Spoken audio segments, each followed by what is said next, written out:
what I wanted to talk a little bit about tonight is it's Good Friday, right? Today's Good Friday, and Good Friday is significant because it's the day that we kind of choose to remember the crucifixion leading into the resurrection of Jesus Christ.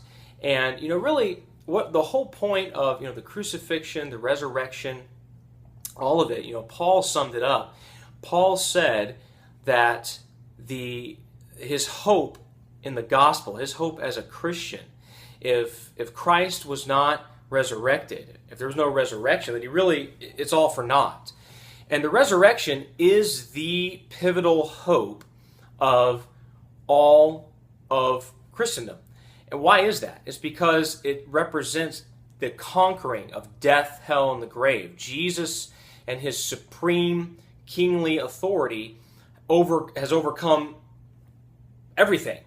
And so it gives hope and rest for all Christians to know that because he was able to conquer death, that we also have a hope of a resurrection.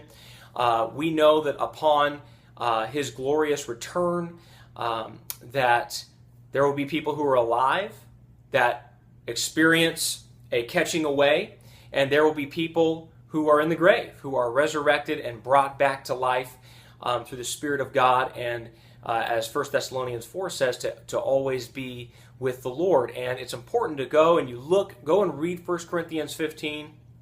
It's obvious.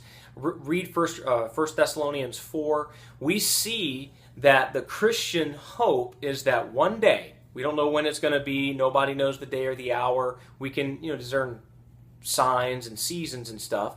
We can discern some of that stuff, but nobody knows the exact day or time. If they could nail it down, it would probably not be that day, because that's what Jesus said. You don't know.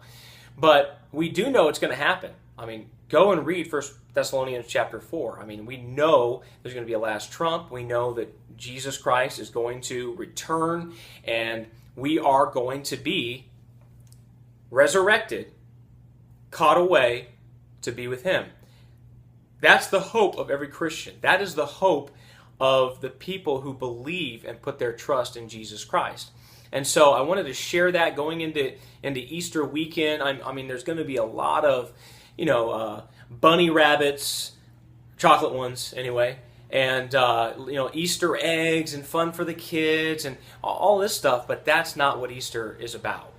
Easter, the Christian concept, was the resurrection, and we tied it into, in my opinion, we basically wrangled in some pagan holidays and said, all right, well, we're going to take these, we're going to make them our holidays, and so Jesus conquered the pagan holidays, in my humble opinion. And so we just picked this weekend to do it. And really, that's what it's all about. And so I just want everyone to remember that going into it, the fun, the festivities, different things going on. Remember, Jesus was crucified. Jesus went to the grave for you. He went to Calvary, the cross, for you and me. And because he lives, we can live.